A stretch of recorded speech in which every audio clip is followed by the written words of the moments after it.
ఇక బులెటిన్లో డీటెయిల్ చూస్తే బనకచెర్ల విషయంలో మహబూబ్ నగర్ జిల్లా జడ్చర్ల ఎంఏ అనిరుద్ధ్ రెడ్డి వివాదాస్పద వ్యాఖ్యలు చేశారు. మంచిగా మాట్లాడితే ఆంధ్ర వాళ్ళ మాట వినరంటూ ఘాటుగా మాట్లాడారు. తెలంగాణలో ఉన్న చంద్రబాబు కోవట్లకు కరెంట్ కనెక్షన్, నాలా కనెక్షన్ కట్ చేయాలన్నారు. అలా చేస్తే ఆ కోవట్లే చంద్రబాబు వద్దకు వెళ్లి కాళ్లు పట్టుకుని బనకచెర్ల బంద్ పెట్టేస్తారన్నారు.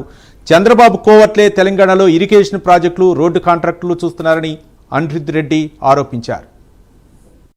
బనకచెర్ల కడుతుంటే నేను ఒక సూచన ఇస్తున్నాను ప్రభుత్వంకి, ఒక ఎమ్మెల్యేగా.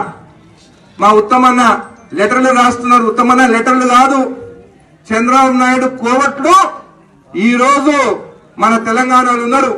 ఇరిగేషన్ ప్రాజెక్టులు వాళ్ళే, రోడ్లు కాంట్రాక్టులు వాళ్ళే, దందాలు హైదరాబాద్ లో వాళ్ళే. ఆ కోవట్లకి మొత్తము నల్లా కనెక్షన్లు కట్ చేయండి, కరెంట్ కనెక్షన్లు కట్ చేయండి, ఇరిగేషన్ ప్రాజెక్టులు ఒక్క రూపాయి లేకుండా వాళ్ళని కట్ చేయండి. వాళ్ళే పోయి చంద్రబాబు నాయుడు కాలు పట్టుకొని బనకచెర్ల బంద్ చేపిస్తారు. మనం ఊకే మంచిగా మాట్లాడుతుంటే ఆ ఆందోళన మనం మాటలు వినరు. కాబట్టి ఈ పని చేయండి, బనకచెర్ల వారం రోజులు బంద్ అవుతుంది.